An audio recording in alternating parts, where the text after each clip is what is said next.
Janji Tuhan, tahun ini adalah tahun tuaian besar bagi hidup kami. Kami akan melihat tuaian bagi keluarga kami, tuaian dalam pekerjaan kami, tuaian dalam keuangan kami, tuaian dalam segala aspek hidup kami. Kami tahu Firman-Mu berkata, apabila kebenaran menjadi barisan depan kami, maka kemuliaan Tuhan akan mengikuti kami. Bahwa kami selaras dengan hati-Mu Tuhan, bahwa kami selaras dengan pikiran dan kehendak Tuhan, agar kami dapat mencapai apa yang Tuhan inginkan dalam hidup kami hari-hari ini. Urapi hamba-Mu yang tidak ada apa-apanya, urapi setiap kami Tuhan. Buka hati kami, roh, jiwa, dan tubuh kami agar kami mengerti apa yang Tuhan mau dari hidup kami. Segala pujian, hormat, kemuliaan hanya bagi Engkau. Di dalam nama Tuhan Yesus Kristus yang percaya Tuhan di tengah kita, memberkati kita katakan bersama. Amin. Tepuk tangan buat Tuhan Yesus, haleluya. Silakan duduk Bapak Ibu, shalom. Apa kabarnya?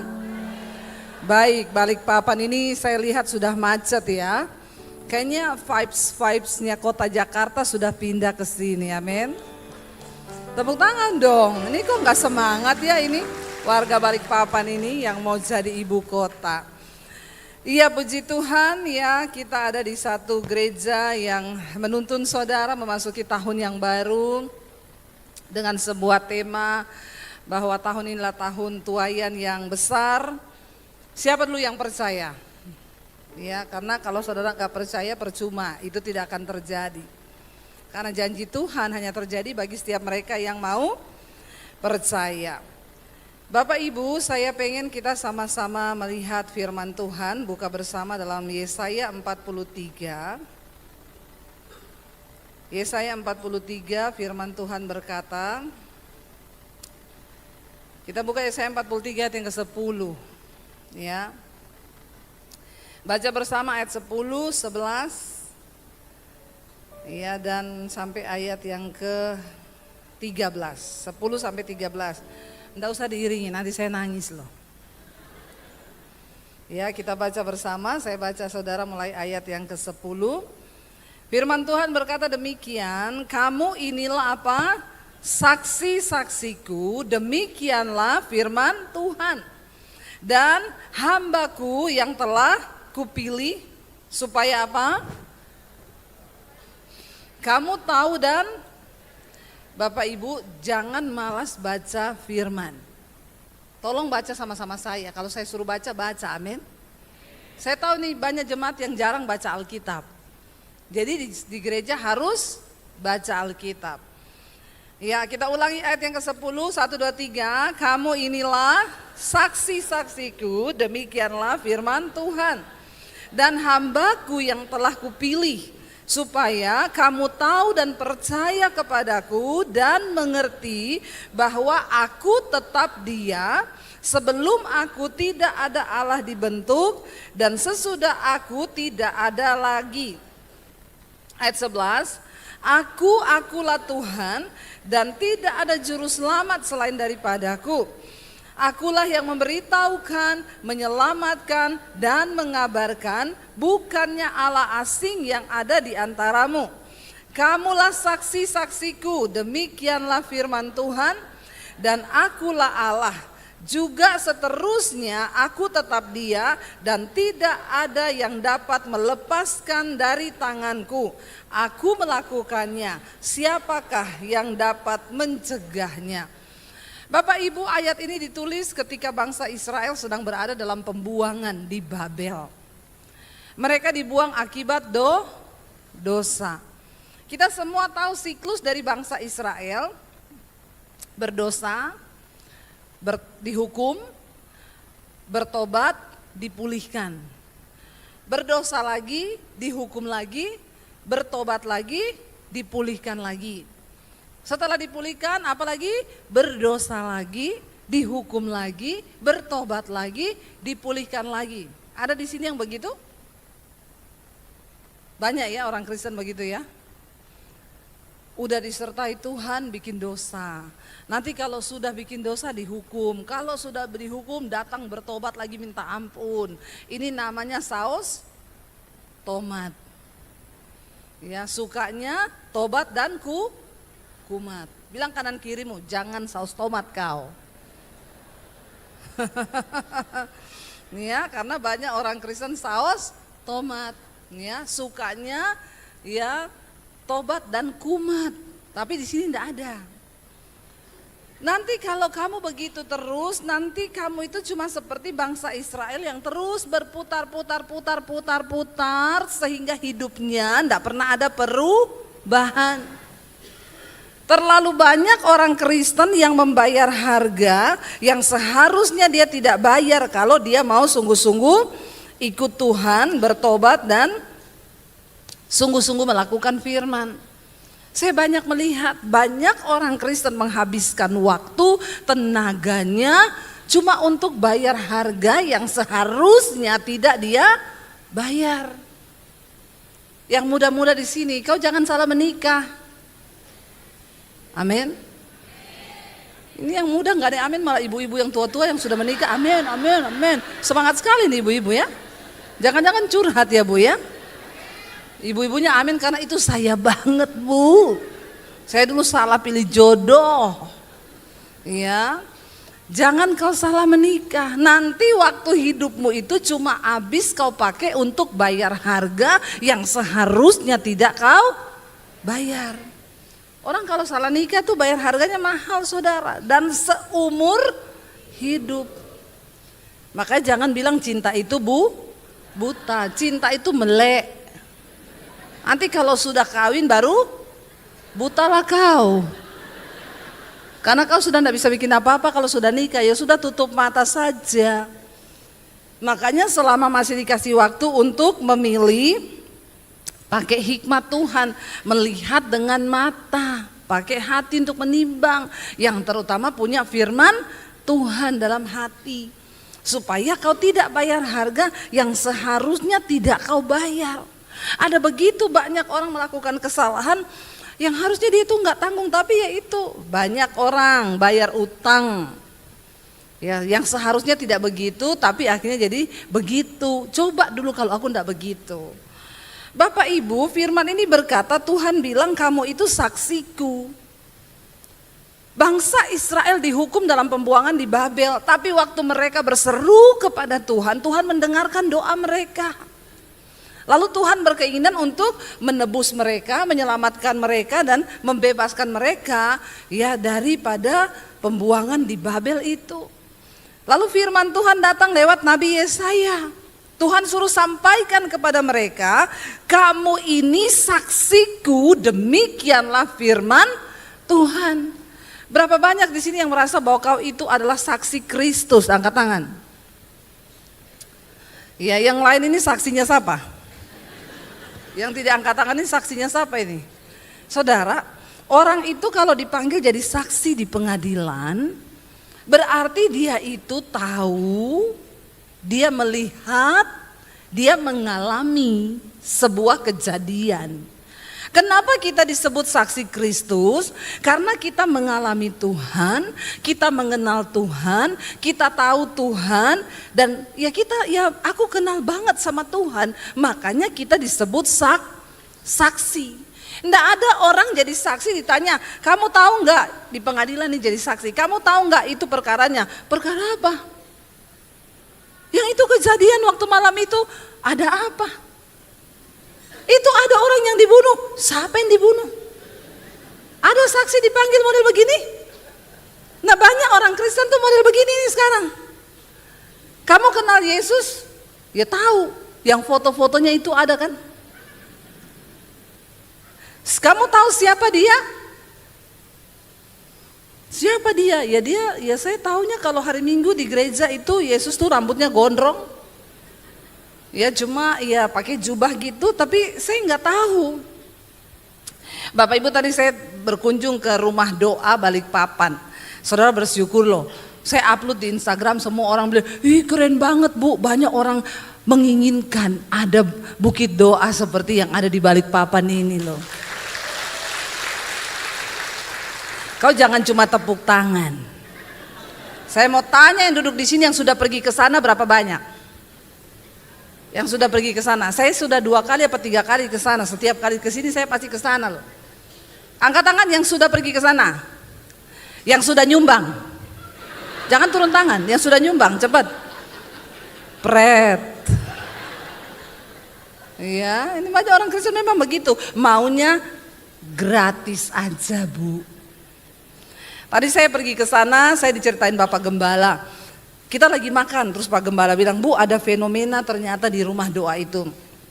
Kalau kita masuk di bukit di dalam Bait Salomo, saudara sudah pernah pergi ke sana, tahu nggak Bait Salomo itu? Yang mana? Yang emas ya. Itu kata Pak Gembala di sana ada fenomena, Bu. Ya kalau sore itu kayaknya jam 3 itu ada bayangan salib 3 di lantai. Saya dikasih lihat fotonya. Orang foto di situ benar ada salib 3, saudara. Dan itu memang jam 3 dan 3 lagi salibnya. Jadi waktu Pak Gembala cerita gitu, saya lagi makan. Pak, berdiri sekarang, cepat selesai, kita pergi lihat. Ini sudah mau jam 3 ini. Ya saya pengen buktikan toh saudara. Karena aneh loh, itu di foto ada salib 3 loh. Dan jam 3. Kita cepat-cepat ke sana saudara. Sampai mobilnya parkir hampir dekat baitnya Salomo tadi. Tapi sudah jam 3 lebih. Lalu ada imam besar yang jaga di situ. Siapa itu imam besar penjaga di situ ya? Dia bilang, ya Bu, telat tadi baru saja nih saya foto nih, barusan saya di sini tadi ada salib 3 muncul. Padahal saya lihat kotak-kotakannya itu nggak ada salib, nggak ada bentuknya salib, tapi bisa itu bayangan matahari masuk ke kotak itu, kepantul ke tembok lalu membentuk 3 salib. Itu ajaib loh saudara. Besok saya mau pergi lagi jam 3. Saudara nggak usah pergi ya, nanti rame. Nggak usah, saya aja. Ya itu ajaib loh saudara. Kok yo pas loh, Tuhan Yesus mati disalib pada jam 3 loh. Itu cuma jam 3 kata imam besar yang jaga di situ. Dia bilang, Bu, ini cuma kalau jam 3 Bu. Nanti sebelum jam 3 enggak muncul, jam 3 muncul, jam 3 lebih hilang. Jadi besok saya mau tungguin di sana. Jam 3 tepat. Loh itu aneh saudara, saya melihat kok bisa ya itu sinar matahari berbentuk salib 3 loh saudara. Itu bentuknya salib 3. Dan yang luar biasa tadi saya datang ke situ, ada beberapa orang pakai hijab di dalam. Saya bilang sama bapak itu, sama imam besar penunggunya, Pak, ada ya orang pakai hijab datang ke sini? Oh banyak Bu. Lalu dia tunjukin saya video-videonya. Nih kemarin nih ada 6 orang semua pakai hijab. Lalu saya bilang terus mereka minta penjelasan. Iya Bu, jadi saya jelasin satu-satu. Saudara, di situ saya tuh tiba-tiba tergerak ya. Itu jadi satu tempat penginjilan loh. Yang dimana dia cerita tentang Yesus, tentang bagaimana itu bait Allah. Yesus mati, tabir itu terbelah menjadi 2. Jadi tidak ada pemisah antara Tuhan, ruang kudus dan ruang maha kudus, amin. Saya angkat di Instagram tadi, orang bilang, enak banget Bu, saya pengen ke situ. Ya datang aja di Balikpapan, jauh ya daripada ke Israel. Udah gitu saudara, kalau ke Israel nggak bisa masuk ke ruang maha kudus begitu. Di Bait Salomo itu nggak ada yang bisa masuk ke situ. Ada sekarang pun juga sudah tidak ada saudara. Memang nggak ada karena sudah dihancurkan. Dan itu dibuat ya memang persis menyerupai yang ada di Alkitab. Jadi saudara bangga nggak? Itu ada di Balikpapan loh. Jangan cuma bangga ya. Jangan cuma bangga. Kalau ada berkat nyumbang biar cepat selesai. Saya ini nggak disuruh Pak Sem loh, enggak. Karena nanti saya ikut nabur juga di situ. Nggak usah tepuk tangan, biasa aja. Bagaimana kita itu salah satu sarana untuk menyaksikan tentang Tuhan. Saya lihat di situ benar saudara. Ya dan saya lihat banyak ternyata orang-orang yang berhijab datang ke sana mau belajar. Ya dan ya saya percaya bahwa ya udah itu Tuhan sudah tetapkan ada di sini, dan Bapak Ibu Gembala yang sudah mendapatkan visi itu ya selamat ya. Jadi nanti saya mau bikin tour, yang nggak bisa ke Israel, kita ke Israel mini saja ke sini dah. Iya kan saudara? Bener nggak? Kok nggak yakin ya? Sekalian kita main ke IKN toh, berdoa ya buat ibu kota negara yang ada di Kalimantan ini, puji Tuhan. Nah kita kembali sekarang, kita ini saksi kata firman Tuhan. Nah kalau saksi itu harus tahu, harus mengalami. Kita nggak bisa menyebut diri kita Kristen, saksi Kristus kalau kita nggak pernah mengalami Kristus itu. Ya saya sih cuma tahu Kristen Bu, tapi ya saya nggak kenal. Kalau orang itu tanya tentang Kristus ya saya juga nggak bisa jawab, karena saya sekolah minggu aja nggak lulus. Banyak orang Kristen yang nggak lulus sekolah minggu. Ya, mereka itu cuma ya sekedar aja kenal Tuhan, tapi nggak benar-benar mengenal siapa Tuhan itu, nggak tahu siapa Dia. Padahal Alkitab bilang engkau saksi. Kalau kita mau mengalami penuaian dalam hidup kita, maka kita juga harus melakukan kewajiban kita sebagai saksi Tuhan. Ayat ini berkata, engkau adalah saksiku kata Tuhan, ya, dan dikatakan di sana, kamu itu adalah saksi-saksiku ya. Saudara, kalau kita ini saksi Kristus, maka kita harus tahu siapa Kristus itu, kita harus bisa menceritakan siapa Kristus itu, dan kita harus mengenal Dia lebih dan lebih lagi. Dikatakan bahwa engkau adalah saksiku, demikianlah firman Tuhan, hamba yang telah kupilih supaya kamu tahu dan percaya kepadaku dan mengerti bahwa aku tetap Dia. Mari kita punya iman yang melebihi batas rata-rata. Cuma menjadi Kristen yang duduk di kursi gereja, berhenti menjadi Kristen yang cuma bikin panas bangku gereja, amin. Tapi jadilah orang yang mengalami perubahan karena Kristus. Saya pernah pelayanan di satu gereja saudara, lalu saya tuh dijemput ya sama satu orang sopir, dan waktu pulang saya diantar, dia cerita sepanjang antar pulang itu ya, panas ya Kalimantan nih ya. Memang panas sih, semua juga tempat panas ini ya, karena neraka mulai bocor. Memang Tuhan sudah mau datang. Saudara lihat kemarin kita ini berdoa ya, buat LA, California sekarang lagi terbakar hebat. Rumah-rumah artis yang mewah sekarang, saudara saya lihat kemarin mereka masuk ke semua supermarket, menjarah cuma butuh air tok karena semua kepanasan. Saudara bersyukur kalau hari ini kita masih bisa minum dengan apa adanya, kita masih ada sebagaimana kita ada, itu anugerah Tuhan. Kita berdoa supaya apa yang terjadi di LA, di California membuat mereka bertobat dan datang kepada Tuhan. Karena saya lihat di salah satu acara artis-artis mereka bikin vote saudara. Lalu ada yang pilih artis ini, ada yang pilih ini. Terus mereka sambil bercanda bilang, siapa yang pilih Jesus? Terus mereka semua ketawa, Jesus nol, nggak ada yang pilih Tuhan. Bayangkan saudara, itu sangat menghina Tuhan sekali. Hati-hati, satu saja Tuhan berfirman, murka Allah turun tuh habis kita ini manusia nggak bisa apa-apa. Jangan engkau hidup tidak menghormati Tuhan. Kalau engkau ingin melihat hidupmu disertai, diberkati, melihat tuaian besar terjadi, maka hormati Tuhan dalam hidup ini. Iya, jadi satu saat dia cerita waktu diantar pulang saya. Ya saya tanya, Pak, Bapak sudah memang, saya ini dulu juga bukan Kristen Bu, saya dulu tidak mengenal Tuhan Yesus, saya beragama lain.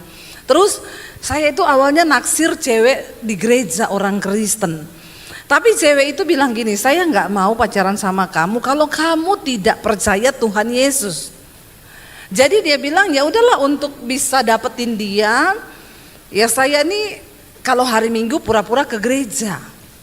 Ya, cuma supaya saya dapat, dalam hati saya gini, tunggu kamu, kalau saya dapat kamu, yang ada saya tarik kamu ke agama saya.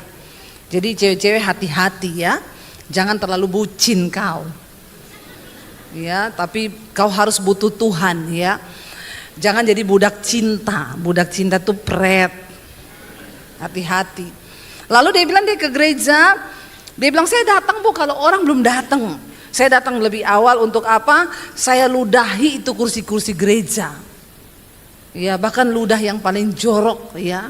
Saya buangi itu dalam hati saya, orang Kristen najis diludahi semua kursi gereja. Saya bilang pasti mulut Bapak kering ya, karena kan banyak itu bangku gereja ya. Lalu saudara akhirnya dia ikut ibadah beberapa kali, cuma untuk satu sasarannya supaya cewek itu mau menerima cintanya, dia pura-pura. Tapi firman Tuhan berkata, setiap firman yang keluar dari mulut Allah itu tidak pernah kembali dengan sia-sia. Dia hari Minggu dengar firman, ya walaupun memang niatnya cuma untuk dapetin cewek ini. Tapi cewek ini bagus loh. Saya berdoa semua orang Kristen, perempuan-perempuan Kristen ini punya iman yang seperti itu. Amin. Jangan kau bilang, iya bu soalnya sudah umur 27, 28, ya sudah takut saya nanti ketuaan, akhirnya saya banting harga. Diskon 50%.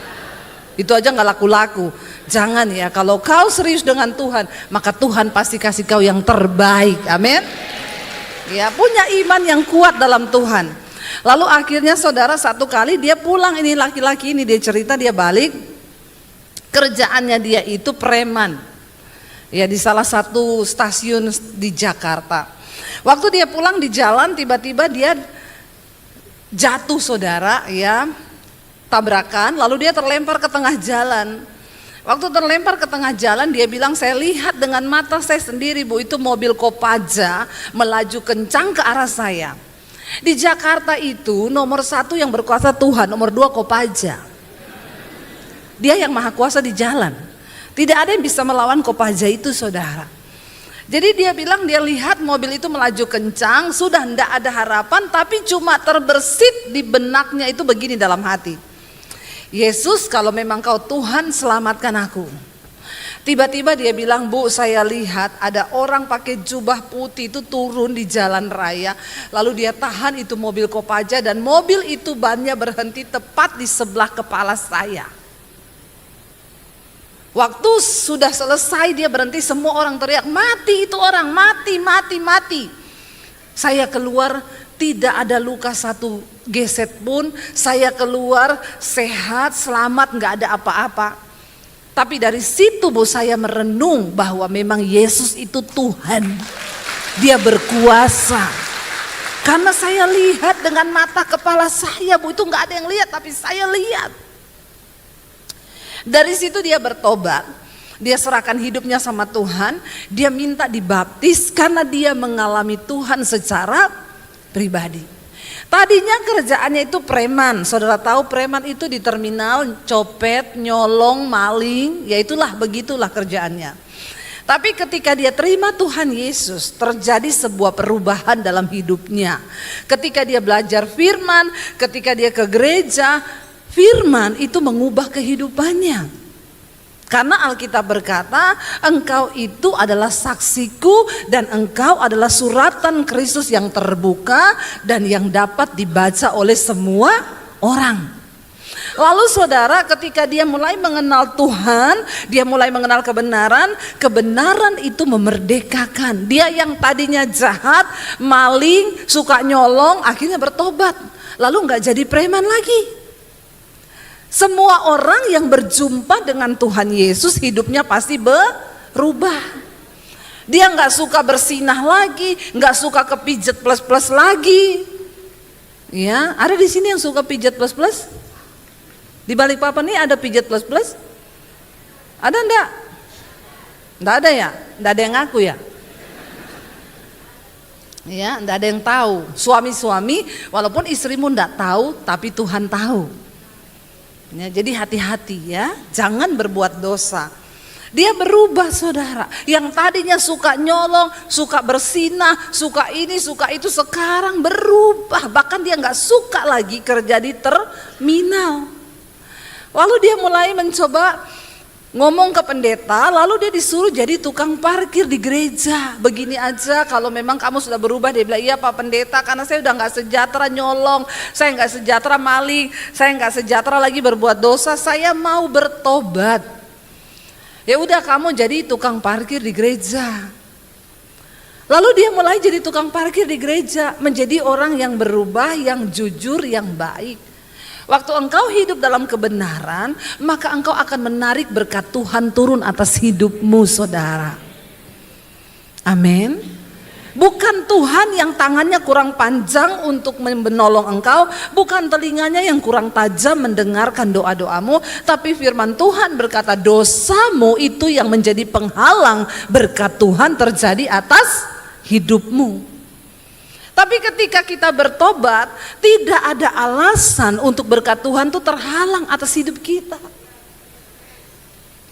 Lalu ketika dia bekerja jadi tukang parkir jujur, ada pengusaha di gereja itu yang lihat ini orang baik.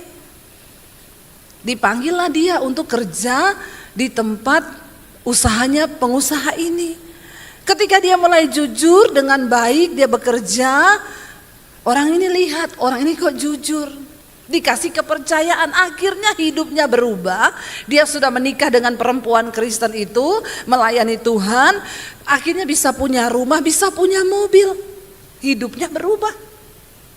Perhatikan baik-baik, perubahan nasib, perubahan hidup akan mengikuti perubahan karakter. Waktu karakter kita berubah, hidup kita berubah, kelakuan kita berubah karena kita bertobat, maka berkat Tuhan tercurah atas hidupmu dan hidupmu juga pasti dipulihkan. Lalu saudara, ketika dia berubah, dia punya keluarga yang baik, punya anak, punya istri, punya rumah, punya mobil bahkan. Keluarganya yang lain, kakaknya juga preman, orang tuanya juga tidak mengenal Tuhan Yesus. Ketika papahnya meninggal, papahnya itu suruh panggil dia dan berkata, doakan papa, karena papa lihat hidupmu berubah. Lalu dia berdoa ketika papanya mau meninggal, bahkan papanya menerima Yesus sebagai Tuhan dan Juru Selamat. Tepuk tangan saudara, kenapa?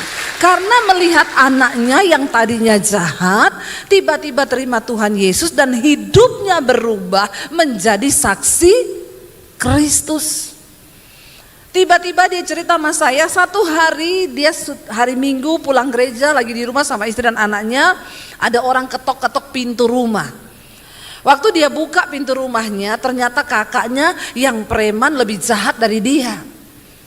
Dia buka, kakaknya itu dengan bercucuran air mata, katanya dia nangis sama dia bilang begini, bawa aku untuk kenal kepada Tuhanmu, karena aku udah capek hidup seperti ini, dan aku melihat engkau hidupmu berubah, aku melihat Tuhanmu itu luar biasa mengubahkan engkau. Dan hari itu juga dia layani kakaknya terima Yesus sebagai Tuhan dan Juru Selamat saudara. Apa yang dimaksud oleh firman Tuhan bahwa engkau adalah saksiku? Ya, tidak cukup dengan kita ini hanya di mulut ngomong firman, nggak cukup dengan kita ini hanya menjadi orang yang katanya Kristen, rumahnya ada salib. Ya, kalau hidup kita nggak berubah, maka orang tidak melihat Kristus lewat hidup kita. Ayo berubah. Karena hanya perubahan yang akan membawa panen dan tuaian besar terjadi di hidup kita. Preman ini melihat tuaian besar, yang pertama 2 jiwa, satu keluarga, dia bawa datang kepada Kristus. Waktu hidupnya berubah, nasibnya pun berubah, secara keuangan dia dipulihkan Tuhan. Bayangkan saudara, kalau dia tidak ketemu Yesus, dia cuma jadi seorang preman yang kerjaannya nyolong, bahkan bisa bunuh orang. Tapi waktu dia menerima Yesus dan dia hidup menjadi saksi Kristus, hidupnya berubah. Saya selalu berkata, kalau engkau mencoba hidup dengan kekuatanmu, engkau akan capek saudara. Ini waktunya, ayo kejar perkenanan Tuhan dalam hidup kita. Ya, supaya kita bisa melihat. Tapi memang semuanya itu butuh proses, tidak langsung enak. Dia cerita tadinya, bu saya jadi tukang parkir, bu hidup saya pahit. Saya bahkan iblis sering berkata, hi kasihan kamu cuma jadi tukang parkir, kayaknya pekerjaan yang hina. Lebih enak tuh jadi preman nyolong, duitnya lebih banyak. Dan dia jadi tukang parkir cuma seminggu sekali kalau ada ibadah. Tapi dia mau bayar harga. Dia dibentuk oleh Tuhan. Bagaimana kita bisa menjadi saksi Kristus waktu kita mau dibentuk oleh Tuhan? Kita lihat saudara. Ayat yang ke Kita baca ayat yang ke-21, Yesaya 43 berkata, Yesaya 43 21 di sana dikatakan begini, umat yang telah kubentuk bagiku akan apa? Memberitakan kemasyuranku. Hanya orang-orang yang mau dibentuk Tuhan yang dapat menjadi saksi Tuhan untuk memberitakan kemasyuran nama Tuhan. Tapi banyak orang Kristen sekarang gak mau dibentuk, maunya langsung naik. Gak ada sesuatu yang indah yang tidak dihasilkan, tidak melalui proses, saudara. Semua itu melalui proses tekanan dan air mata. Gak ada emas itu bisa menjadi emas juga karena lewat proses. Ya, yang tinggi panasnya itu ribuan derajat untuk bisa memanaskan sampai dia bisa meleleh, lalu diubah menjadi perhiasan dan harganya itu bisa mahal. Emas itu saudara kalau nggak diproses, saya itu bawa pulang di rumah satu bongkah dari Freeport, saya pelayanan di Freeport, dikasih batu segede gini, Bu ini batu emas yang dari tambang, tapi nggak bisa dijual karena belum diproses. Kalau nggak diproses tidak ada harga. Saya tanya ini bisa dijual nggak? Nggak bisa Bu, itu harus diproses dulu. Cara prosesnya bagaimana? Batu dari tambang tuh diambil, dihancurkan saudara, sampai benar-benar halus remuk, lalu dipanasi, lalu dia terpisah itu menjadi cairan. Emas itu meleleh jadi cairan, yang lain tersingkir. Baru setelah itu dirubah jadi serbuk, setelah itu baru diubah jadi logam mulia, dilelehkan lagi. Baru bisa ada harganya. Kalau cuma bongkahan batu, ya nggak ada harganya. Saya bilang ini nggak bisa dijual, ya nggak bisa Bu, nggak ada orang mau beli itu juga, ya nggak, karena belum dibentuk. Hidupmu itu kalau belum dibentuk Tuhan tidak ada harganya, nggak ada nilainya. Ya, tapi ketika engkau mau dibentuk Tuhan, engkau bernilai. Saya ini dulu sebelum dibentuk Tuhan, saya cuma sampah. Sampah dalam keluarga, sampah di masyarakat yang hidupnya cuma bikin dosa. Ya, makanya saya dulu hampir bunuh diri. Tapi karena saya ketemu Tuhan, saya diubahkan, saya dibentuk Tuhan, saya diproses Tuhan. Makanya hari ini ada seorang Debbie Basir. Amin. Ada yang belum kenal saya? Tolong subscribe channel YouTube saya. Ya, nggak usah tepuk tangan, biasa aja. Loh saya ini dulu cuma orang yang mau bunuh diri, yang hidupnya hancur akibat dosa. Tapi karena jatuh ke tangan Tuhan, saya menerima Yesus dan saya mau dibentuk bertahun-tahun. Jangan lihat saya yang sekarang, lihat saya yang dulu saudara. Ya, ketika enggak punya apa-apa, saya cuma tinggal di kos-kosan, jadi tukang cuci baju, nyapu, ngepel, nyetrika. Itu saya lalui semuanya. Nah, kalau saya bisa ada sampai hari ini karena saya mau dibentuk Tuhan. Jangan benci dengan proses Tuhan. Amin. Nah, bagaimana saudara supaya kita menjadi saksi Tuhan, menjadi alat Tuhan? Baca ayat 18 saudara. Yesaya 43 ayat 18 yang dikatakan begini, kita baca sama-sama. Firman-Nya apa?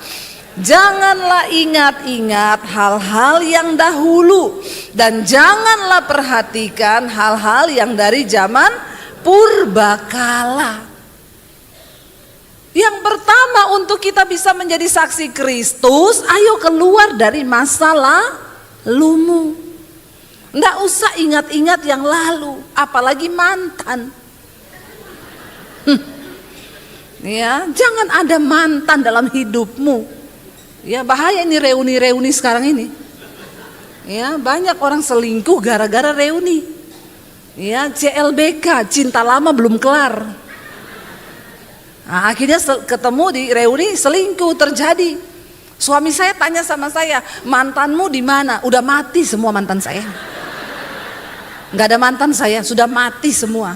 Memang saya nggak mau ingat-ingat, ya. Kalaupun ada yang muncul di Instagram atau di Facebook, hai masih ingat saya? Nggak ingat. Saya mantanmu loh, aku amnesia.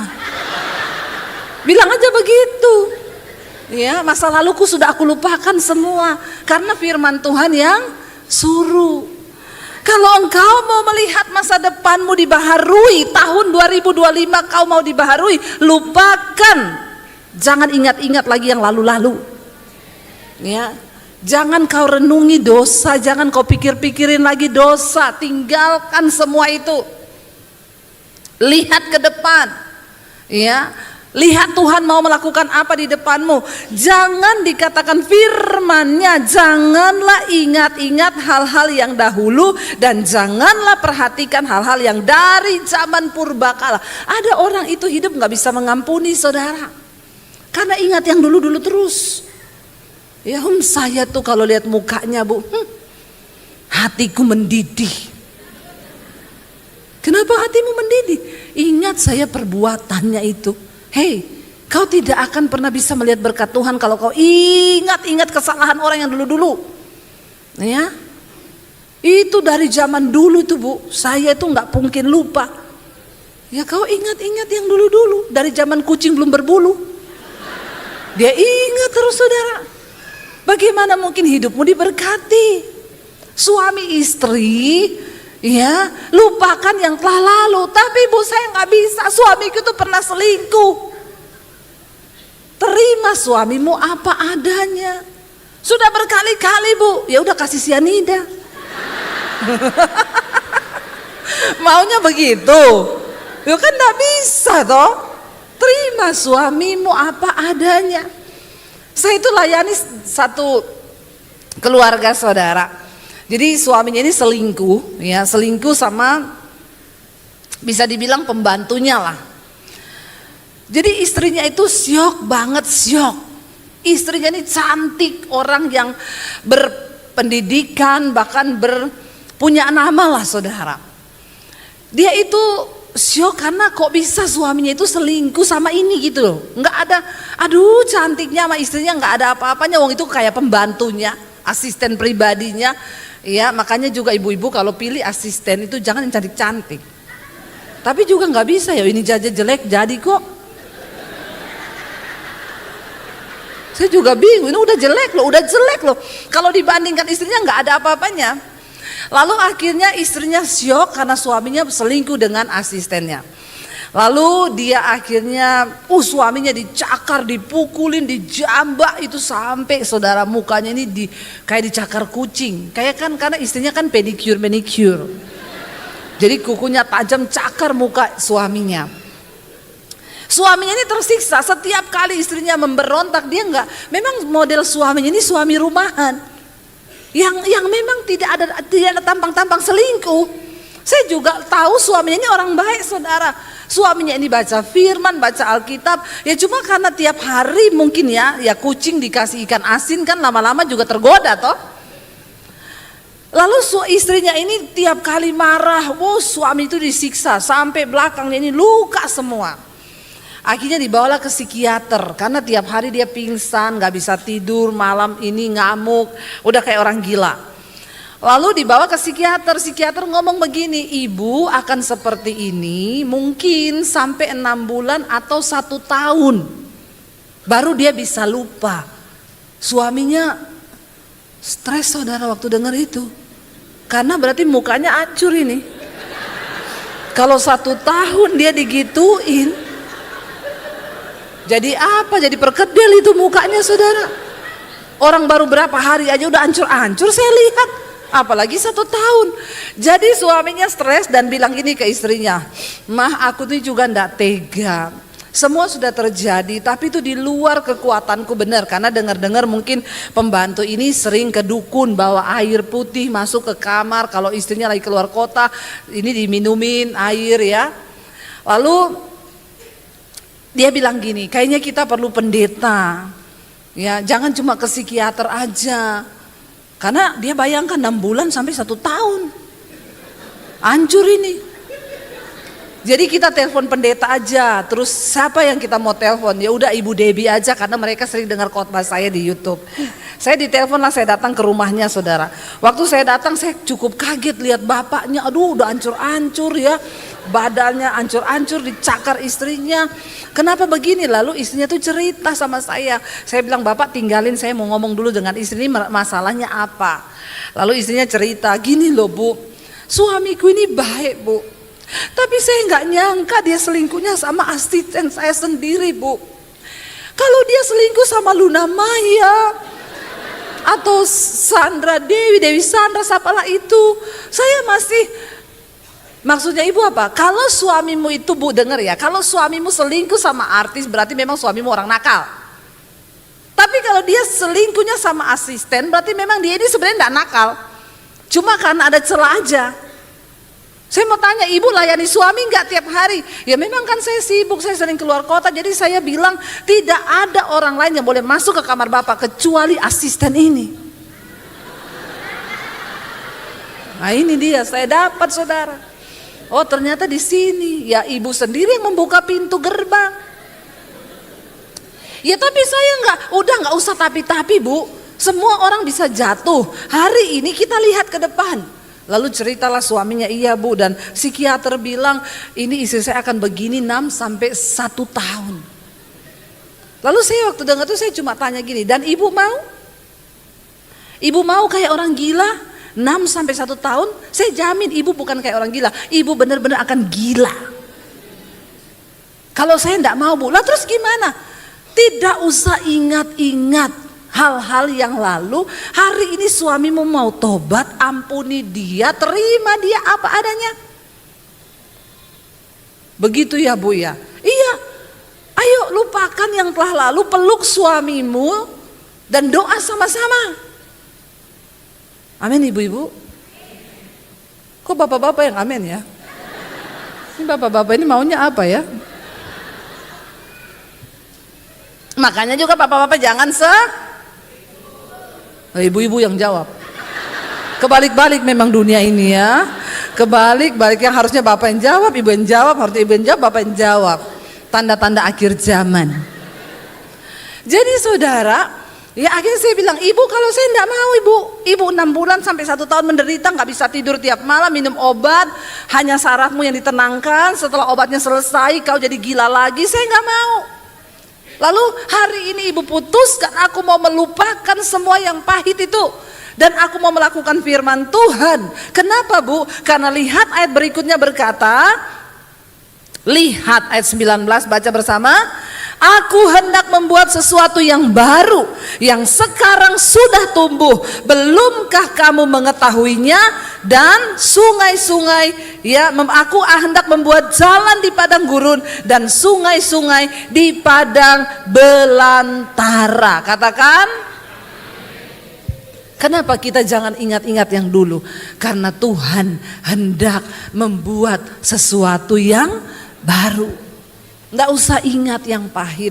Jangan ingat kepahitan sama istri, sama suami, sama anak, sama orang tua. Lupakan semua itu. Jangan lagi bahkan kau ingat-ingat dosamu. Yang penting kau sudah bertobat. Kalau iblis intimidasi hidupmu, ingat dosamu. Saya nggak ingat lagi iblis, karena saya sudah dikuduskan oleh darah Yesus. Amin. Dan aku percaya bahwa Tuhan sedang melakukan sesuatu yang baru atas hidupku. Bahkan ayat ini berkata, belumkah kamu menyadarinya? Lihat, aku hendak membuat sesuatu yang baru, yang sekarang sudah tumbuh. Belumkah kamu mengetahuinya? Ketika bangsa Israel sedang dalam pembuangan, mereka tersiksa, mereka tertekan, hidup di satu negara yang bukan negerinya. Mereka meninggalkan rumah, keluarga, pekerjaan, semua yang mereka punya, dan berangkat ke satu negeri yang bukan tempat mereka. Itu asing. Tidak enak. Mereka harus bekerja paksa di sana. Ketika mereka berseru pada Tuhan, Tuhan bilang, aku tahu rencanaku. Aku akan membuat engkau dipulihkan. Aku akan melepaskan engkau dari hukuman ini. Kenapa saudara mereka dihukum? Dibuang. Tuhan bilang, aku sudah mengampuni dosamu, karena engkau sudah membayar harga hukuman itu 2 kali lipat.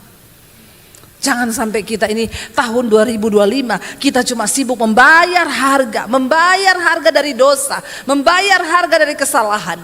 Mari berkata, Tuhan, aku mau hari-hari ini taat kepada Tuhan, taat kepada firman-Mu, supaya aku ini menjadi saksi Kristus, menjadi umat Tuhan yang memberitakan kemasyuran nama Tuhan. Akhirnya saudara, hari itu mereka memilih untuk melepaskan pengampunan. Mereka saya suruh berpelukan dan istrinya nangis, suaminya pun nangis minta ampun sama Tuhan. Dan hari itu mereka dipulihkan Tuhan dan saya pulang. Besoknya suaminya telepon saya, Bu, terima kasih. Istri saya benar-benar diubahkan Tuhan sejak dia memilih untuk melepaskan pengampunan. Obat tidak menyelesaikan saudara, tapi sikap hati dan jiwamu. Ketika engkau mau berkata, Tuhan, aku mau memutuskan untuk melakukan firman Tuhan, untuk melepaskan pengampunan, dan untuk aku mau hidupku dibaharui oleh Tuhan. Waktu kita mau sungguh-sungguh bertobat dan sungguh-sungguh mau berkata, aku mau Tuhan, supaya hidupku ini dipulihkan Tuhan, maka engkau akan melihat saudara, Tuhan akan turut bekerja. Tapi hari ini biar kita semua berkata, Tuhan, pakai aku menjadi saksi Kristus, supaya aku mengalami tahun ini saudara. Karena kalau kita hidup tanpa Tuhan, kalau kita gak mau dibentuk oleh Tuhan, hidupmu cuma akan berputar terus di padang gurun, dan engkau tidak akan pernah melihat datangnya hal-hal yang baik. Tapi ketika engkau mau berkata, Tuhan, aku percaya ketika aku sungguh-sungguh berserah pada Tuhan, engkau turut bekerja mendatangkan kebaikan atas hidupku. Yang kita perlukan adalah penyertaan Tuhan. Waktu kita bertobat, Tuhan akan turut bekerja mendatangkan kebaikan di hidup kita. Saya undang para imam musik maju ke depan. Kita akan merenungkan firman Tuhan ini. Kita bangkit berdiri bersama saudara. Kita mau katakan di hadapan Tuhan, Tuhan, tanpa penyertaan-Mu kami tidak akan sanggup menjalani hidup kami. Kita naikkan pujian, penyertaan-Mu sempurna Tuhan, dan rancangan-Mu itu penuh damai di hidup kami. Kami bawa hidup kami ke dalam tangan Tuhan. Biar Engkau sertai kami Tuhan. Karena tanpa Tuhan kami tidak dapat berjalan sendiri. Tuhan saudara, seringkali bahkan Engkau tidak mengerti apa yang sedang terjadi dalam hidupmu. Namun satu hal percayalah, Tuhan tidak pernah salah dalam rancangannya atas hidup kita. Dia Tuhan yang setia, Dia Tuhan yang baik. Dia tidak pernah rela melihat hidupmu menderita di dunia yang singkat ini. Tapi Dia mau saudara, mari kau datang kepada Dia dan berkata, Tuhan, ini hidupku. Ubah hidupku Tuhan, ajar aku hidup dalam perkenanan-Mu. Membuang setiap dosa yang menghalangi berkat Tuhan terjadi atas kehidupan kami, atas kehidupan anak cucu kami Tuhan. Bawa kami semakin hari semakin ada dalam perkenanan Tuhan. Melupakan semua hal-hal yang dahulu, melupakan kepahitan, dendam, kekecewaan, bahkan membuang segala dosa-dosa yang tidak berkenan di hadapan Tuhan, supaya rancangan-Mu yang sempurna terjadi di hidup kami Tuhan. Betapa Engkau rindu memeluk kami dengan kasih-Mu dan membawa kami masuk dalam rancangan-Mu yang mulia. Tapi seringkali kamilah yang tidak layak, kamilah yang memberontak dari hadapan Tuhan. Biar tahun 2025 ini menjadi tahun penuaian yang besar di hidup kami Tuhan. Kami mau meraih semua janji Tuhan atas keluarga kami, atas anak cucu kami, atas pekerjaan kami, atas pelayanan kami Tuhan. Bahwa kami terus mencari perkenan-Mu dalam hidup ini. Sembah Dia, kami ketika mereka datang mencari Tuhan secara pribadi, Engkau berbicara, Engkau melepaskan, Engkau menyembuhkan, bahkan Engkau memulihkan di dalam nama Yesus. Terima kasih Bapa. Mari angkat tangan dan hatimu di hadapan Tuhan. Karena itu turunlah kiranya berkat, rahmat, anugerah dari Allah Bapa, cinta kasih Tuhan Yesus Kristus, bahkan penyertaan Allah Roh Kudus melimpah atas hidupmu mulai hari ini, bahkan sampai kali yang kedua Tuhan Yesus datang menjemput setiap kita. Nama kita tercatat di dalam kitab kehidupan. Di dalam nama Tuhan Yesus katakan bersama amin, amin, amin. Tidak ada tempat yang lain Tuhan untuk kami datang memohon pertolongan. Hanya Engkau satu-satunya Tuhan yang sanggup melakukan segala perkara di hidup kami. Engkau hanya sejauh doa ketika kami datang berseru kepadamu. Kami tahu dan percaya di dalam nama-Mu Tuhan ada jawaban atas setiap persoalan di hidup kami. Kami percaya ya Tuhan, percaya Kau Tuhan yang sanggup menaklukkan semua perkaraku. Kau turut bekerja dalam segala hal bagi kebaikanku. Kami percaya Kau Tuhan yang mampu menaklukkan segala masalah.